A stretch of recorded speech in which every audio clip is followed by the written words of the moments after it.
প্রিয় শিক্ষার্থীরা, তোমরা কেমন আছো? আশা করছি যে যেখান থেকে আজকে ক্লাসে দেখছো সবাই ভালো আছো এবং সুস্থ আছো। আজকে চলে এসেছি এইচএসসি ফিনান্স ব্যাংকিং অর্থাৎ ফিনান্স প্রথম পত্রের একটি গুরুত্বপূর্ণ ক্লাস নিয়ে। তোমরা সবাই জানো প্রথম এবং দ্বিতীয় অধ্যায়ে কোনো গাণিতিক সমস্যা নেই। আমি তৃতীয় অধ্যায়টা অলরেডি আলোচনা করেছি, বেশ কিছু ক্লাস রয়েছে ইউটিউব এবং ফেসবুকে। এরপরে যদি তোমাদের যদি কোনো কিছু জানার থাকে বা বোঝার থাকে তোমরা অবশ্যই আমাকে নক দিবে, আমি অবশ্যই চেষ্টা করবো সেই বিষয়ে ক্লাস দেওয়ার জন্য। তো আশা চলে এসেছি এর পরবর্তী যে অধ্যায় বা চতুর্থ অধ্যায় নিয়ে। সেই চ্যাপ্টারটির নাম হচ্ছে আর্থিক বিশ্লেষণ। তবে আর্থিক বিশ্লেষণ হলেও সেখানে 2-3 ক্যাটাগরির অঙ্ক থাকলেও সবচেয়ে বেশি যে ক্যাটাগরির অঙ্কটা আছে সেটি নিয়ে আজকে একটা বোর্ড কোয়েশ্চেন সলভ করবো, অর্থাৎ এক দিলে দুই পাখি শিকার করবো। সেটি হচ্ছে কি বোর্ড কোয়েশ্চেনটাও অ্যানালাইসিস হবে এবং তার পাশাপাশি কিভাবে সমচিত বিন্দু নির্ণয় করা যায়, কিভাবে মুনাফা নির্ণয় করা যায় সেটা আমরা শিখবো। তো চলো কথা না বলে আমরা ক্লাসে চলে যাই। দেখো আমাদের শুরুতেই একটি টপিক দেওয়া আছে, প্রশ্ন দেওয়া আছে, সেটা হচ্ছে কি ঢাকা বোর্ড 2019। তোমাদের যদি এই প্রশ্নটি বুঝতে সমস্যা হয় তোমরা অবশ্যই তোমাদের বই রয়েছে, বই থেকে তোমরা ঢাকা বোর্ড 2019টি কোয়েশ্চেনটি বুঝে নিবে, দেখে নিবে। আসলে আমার লক্ষ্যটি হচ্ছে এই প্রশ্নটি কিন্তু তোমার কাছে আছে, যেহেতু আমাকে হ্যান্ড করতে হয় সেজন্য দ্রুত করি। হয়তো তোমাদের বুঝতে কষ্ট হলে তোমরা পরবর্তীতে যেটা করবে সেটা হচ্ছে প্রশ্নটা একটু বই থেকে দেখে নিবে।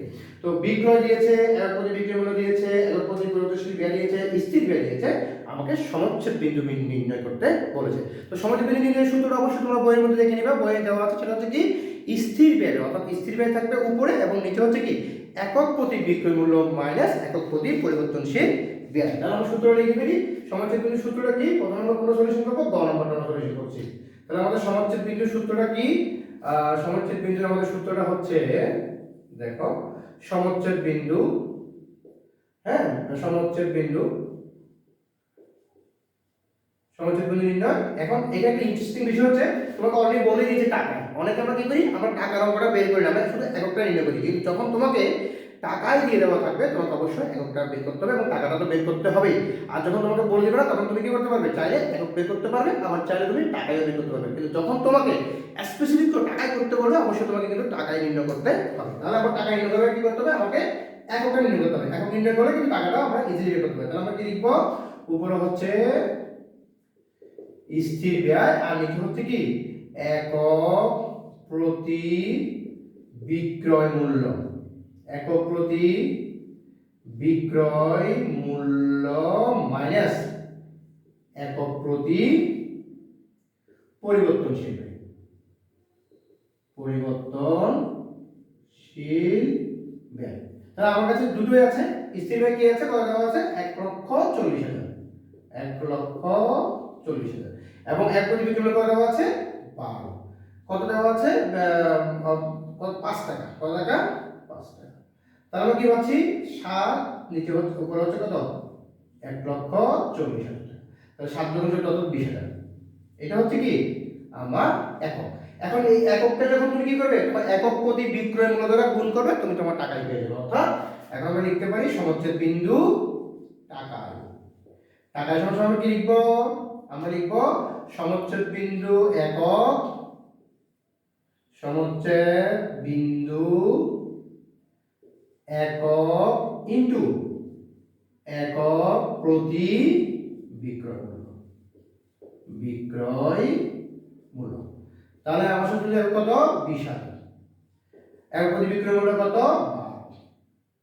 ঠিক আছে, এবার আমি যদি মাল্টিপ্লিকেশন করি কত হবে, 20,000 ইনটু 12, 2,40,000 টাকা। অর্থাৎ আমার টাকার অঙ্কটা কত, 2,40,000 টাকা। আশা করছি এইটুকু পর্যন্ত তোমাদের বুঝতে কোনো কষ্ট হয়নি এবং খুবই সিম্পল একটা জিনিস। এটা তোমার দুই দিক দিয়ে কাজে লাগবে। একটি হচ্ছে তোমার এই অঙ্কটা সমাধান করার জন্য এবং আরেকটি হচ্ছে কি এমসিকিউতে এই ধরনের কোশ্চেন কিন্তু তোমরা প্রায় পেতে পারো। এবার চলে আসি আমরা ঘ নম্বর কোশ্চেন। ঘ নম্বর কোশ্চেন আমরা যেটা বলছি সেটা হচ্ছে কি মুনাফা। এখন একজন কমার্সের স্টুডেন্ট হিসেবে আমরা কি জানি, মুনাফা মানে কি, মুনাফা মানে হচ্ছে বিক্রয়। প্রথমে বিক্রয় থাকবে, বিক্রয় থেকে আমি আবার কি করবো, দুই ধরনের ব্যয় বিয়োগ করবো। এটা হচ্ছে একদম জেনারেল যারা স্টুডেন্ট তাদের দিক থেকে। আমরা হয়তো বা অনেকভাবে মুনাফা নির্ণয় করি, অনেক কিছু অ্যাড করি, অনেক কিছু মাইনাস করি, কিন্তু এমনি নর্মাল কনসেপ্টটা কি, যে মুনাফা বের করার জন্য বিক্রয় থাকবে, বিক্রয় থেকে আমি আমার পরিবর্তনশীল এবং স্থির ব্যয়টা বিয়োগ করবো, আমার কি বের হয়ে যাবে, আমার মুনাফাটা নির্ণয় করা হয়ে যাবে। এখন তোমাদের কোথায় বলেছে একটা মুনাফা নির্ণয় করতে, ওকে দ্যাটস অল। পরবর্তী কোশ্চেনে কি করেছে, বিক্রয়ের উপর 10% বৃদ্ধি, বিক্রয়ের উপর 10% বৃদ্ধি এবং পরিবর্তনশীলে 20% আসলে মুনাফা কি করতে। তার মানে কি আমাকে আগে যেটা করতে হবে সেটা হচ্ছে কি অবশ্যই আমাকে মুনাফাটা নির্ণয় করে ফেলতে হবে। তার মানে আমরা আগে কি করব, এটা তোমরা খাতার মধ্যে তুলে নিবে। প্রথমে আমরা আমার যে ইনফরমেশন দেওয়া আছে সেখান থেকে আমরা একটা মুনাফা নির্ণয় করবো। তাহলে মুনাফা নির্ণয়টা কি হচ্ছে ঘ নাম্বার, দেখো মুনাফা আমরা কি বলেছিলাম একটু আগে, মুনাফা মানে কি বিক্রয় মাইনাস পরিবর্তনশীল ব্যয়। তাহলে আমরা কি লিখব, এই সূত্রগুলো তোমরা দেখে নিবে, বিক্রয় মাইনাস পরিবর্তনশীল ব্যয় মাইনাস স্থির ব্যয়। তো আমার এখানে বিক্রয় দেওয়া আছে, আমার এখানে বিক্রয় দেওয়া আছে 25,000 একক, আমাকে বলে দিয়েছে 25,000 একক। ওকে, এখন প্রতি একক কত করে বলছে, 12 টাকা করে। আমার কাছে পরিবর্তনশীল ব্যয় কত দেওয়া আছে, প্রতি একক কত টাকা করে, প্রতি একক 5 টাকা করে। তাহলে আমার 25,000 একক জন্য কত হবে, 25,000 ইনটু 5। কিন্তু আমার স্থির ব্যয় কি থাকবে, স্থির থাকবে 1,40,000। তাহলে এবার আমরা আমাদের কাজটা করি, সেটা হচ্ছে কি 25,000 ইনটু হচ্ছে 12, আমার হচ্ছে 3 লক্ষ টাকা, মাইনাস এটা হচ্ছে কত 25,000 ইনটু 5, 1,25,000 টাকা আমাদের মাইনাস করতে হবে, এবং মাইনাস 1,40,000। ওকে, এখন আমরা কি করব, মাইনাস কত, 3 লক্ষ মাইনাস 1,25,000 মাইনাস 1,40,000, আমার 35,000 টাকা হচ্ছে আমার মুনাফা। এটা হচ্ছে আমাকে যা দেওয়া আছে, অর্থাৎ যে ইনফরমেশন আমার কমপ্লিট দেওয়া আছে সেটা দিয়ে করেছি। এখন এই প্রমাণের কন্ডিশন দিয়েছে, সেই কন্ডিশনটাকে আমি একটু ইরেজ করছি তোমাদের সুবিধার জন্য, ইরেজ করছি।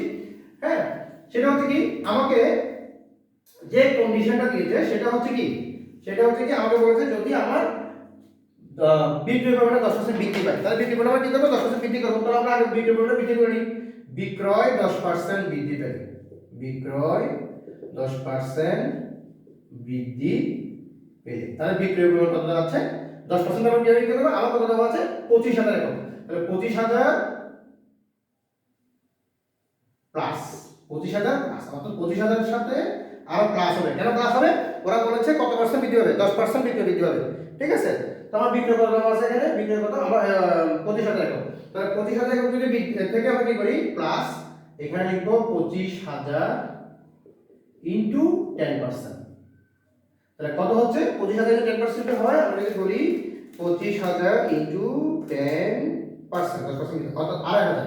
তাহলে আমার সংখ্যাটা দাঁড়াচ্ছে কত, 25,000 প্লাস 2,500, অর্থাৎ নতুন বিক্রয়টা কত হচ্ছে 27,500, 27,500। ভালো কথা। এবং ওরা বলেছে বৃদ্ধি পাওয়া আমরা যোগ করেছি, ওরা বলেছে পরিবর্তনশীল ব্যয় যদি 20% হ্রাস পায়, এবং পরিবর্তনশীল ব্যয় যদি 20% হ্রাস পায়, পরিবর্তনশীল ব্যয় 20% হ্রাস পায়। কি হ্রাস পেলে কি কন্ডিশন হচ্ছে, আমার পরিবর্তনশীল ব্যয়টা কত 5 টাকা। তাহলে এখানে কি হবে, সেকেন্ড ব্র্যাকেট দিয়ে আমরা কি করব, 5 মাইনাস 5 ইনটু 20%, অর্থাৎ 5 থেকে 20% বিয়োগ হবে, 5 ইনটু 20%, 1 টাকা, 5 টাকা কত, 5 গুণন 20%, 1 টাকা। তাহলে 1 টাকা বলে যাবে, 5 মাইনাস 1 সমান কত হচ্ছে 4 টাকা। তাহলে এখন কাজটা সহজ, আমরা আবার সেম কাজটা করব, তবে সেম কাজ করার আগে কি করব, আমরা আবার মুনাফা বের করব। এখন আবার মুনাফা বের করব, নতুন মুনাফা লিখব না, মুনাফা। এখন আমরা মুনাফা বের করার সময় দেব, একই সূত্র থাকবে, আমি লিখছি না, তোমরা লিখবে, লিখে আমরা এখন কি করতেছি, এখন দেখো আমার নতুন এটা কত 27,500। তাহলে 27,500 ওরা বলছে বৃদ্ধি পাবে, আমরা বৃদ্ধি করলাম 27,500 বৃদ্ধি করলাম, ইনটু আমার রেটটা কিন্তু সেম থাকবে, কত টাকা 12 টাকা। তাহলে 12 মাইনাস পরিবর্তনশীল ব্যয়টা কিন্তু কত হবে, ওই 27,500 উপরে হবে, কিন্তু 4 টাকা, আর কিন্তু 5 টাকা লিখে 4 টাকা লিখেছি, কিন্তু আমার স্থির ব্যয়টা ঠিক থাকবে।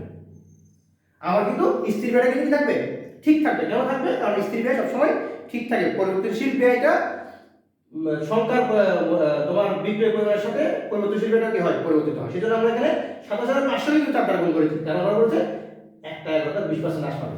তাহলে এবার আমরা দেখি আমাদের কি অবস্থা হয়। 27,500 ইনটু 12 আমাদের হচ্ছে 3,30,000 মাইনাস 27,500 ইনটু 4 1,10,000 মাইনাস 1,40,000 তো আছেই আগে থেকে স্থির ব্যয়। তাহলে এবার দেখো আমরা বিয়োগ করবো 3,30,000 মাইনাস 1,10,000 2,20,000 মাইনাস 1,40,000 কত 80,000 হচ্ছে টাকা। এটাও টাকা। তাহলে আমরা কি দেখতে পাচ্ছি আমাদের 1,00,000 এদিকে আমাদের কত হচ্ছে 3,30,000 প্লাস কত হচ্ছে আমাদের বিক্রয় পরিমাণ যদি আমাদের বৃদ্ধি করি 3,30,000 ওকে। তাহলে দেখো আমাদের 80,000 টাকা মুনাফা হচ্ছে। তাহলে আমাদের মন্তব্য করতে বলেছে যে বিক্রয় পরিমাণ 10% বৃদ্ধি পেলে 35 যদি 20% হ্রাস পায় সেক্ষেত্রে মুনাফার কি পরিবর্তন হবে, মুনাফার কি পরিবর্তন হবে। তাহলে মুনাফার পরিবর্তন হচ্ছে আমাদের মন্তব্যটা কি হবে, মন্তব্য হচ্ছে কি মুনাফার পরিমাণ, মুনাফা এটা তোমরা এখানে নিচে লিখবে, আমি এখানে লিখতেছি পরিমাণ বৃদ্ধি পাবে, মুনাফার পরিমাণ বৃদ্ধি পাবে। কত বৃদ্ধি পাবে, এই যে হচ্ছে 80,000 মাইনাস 35,000 টাকা। অর্থাৎ আমরা কি করব 80,000 থেকে 35,000 বিয়োগ করব, 80 মাইনাস 45,000 টাকা বিয়োগ করব। অর্থাৎ যদি দেখো যদি কেউ কি করে, যদি এই কন্ডিশনটা করে 10% যদি বৃদ্ধি পায় এবং যদি 20% হ্রাস পায় সেক্ষেত্রে মুনাফার পরিমাণটা 45,000 টাকা বৃদ্ধি পাবে। এইটুকু মন্তব্যের জন্য তুমি যদি না লিখো অঙ্কটা করে এগুলো করে রেখে দাও তাহলে তোমার কিন্তু 1 নাম্বার কিন্তু মিস হয়ে যাবে। এটা যদি কিন্তু তোমার 1 নাম্বার দরকার, যেহেতু ওরা তোমার কাছ থেকে মন্তব্য দিয়েছে বলে মুনাফার কি পরিবর্তন হবে। তো দেখো আমি চেষ্টা করেছি খুব সহজভাবে জিনিসটা বোঝানোর জন্য। এই চ্যাপ্টার নিয়ে আরো ক্লাস থাকবে, দেন আমি পরবর্তী চ্যাপ্টারে যাবো। অর্থাৎ আমি যে ক্লাসটাই করি না কেন সেটা ধারাবাহিকতা রক্ষা করতেছি, তার পাশাপাশি যেগুলো গাণিতিক এমসিকিউ আছে, অর্থাৎ যেমন এই ফিনান্সের গাণিতিক এমসিকিউ গুলো, অর্থনৈতিক গাণিতিক এমসিকিউ গুলো, আইসিটির এমসিকিউ গুলো, সেগুলো কিন্তু আলাদা করে সংক্ষিপ্তভাবে কিন্তু ক্লাস নিচ্ছি। আবার এগুলোর উপরও কিছু সংক্ষিপ্ত ক্লাস নিচ্ছি। অর্থাৎ দুই ধরনের ক্লাস নিচ্ছি এখন, সেটা একটা হচ্ছে বিস্তারিত এই ধরনের বোর্ড কোশ্চেন সলিউশন অথবা বেসিক ক্লাস, আরেকটি হচ্ছে সংক্ষিপ্ত ক্লাস যেখানে খুব অল্প সময় 5 থেকে 6 মিনিটের মধ্যে ক্লাসটা শেষ হয়ে যাবে। তো এই এফোর্টগুলো, এই কষ্টগুলো কিন্তু তোমাদের জন্য। তোমরা যত বেশি এটা শেয়ার করবে তোমাদের বন্ধুদের সাথে বা আমার পেজে যুক্ত হবে, আমার কষ্টটা অনেক বেশি সার্থকতা লাভ করবে। এছাড়া তোমরা যদি আমার কাছে প্রাইভেট টিউশন করতে চাও ন্যূনতম ফিতে, অবশ্যই তোমরা আমার যে ক্লাসটা আপলোড থাকে সেখানে কিন্তু আমার কি দেওয়া থাকে, সম্পূর্ণ ডেসক্রিপশন দেওয়া থাকে, হোয়াটসঅ্যাপ নাম্বার দেওয়া, সেখানে তোমরা আমার সাথে যোগাযোগ করতে পারো। আশা করছি সেই পর্যন্ত তোমরা ভালো থাকবে, সুস্থ থাকবে এবং ভালো থাকো, এবং আমার ক্লাসটি অবশ্যই বন্ধুদের সাথে শেয়ার করবে। ধন্যবাদ তোমাদেরকে।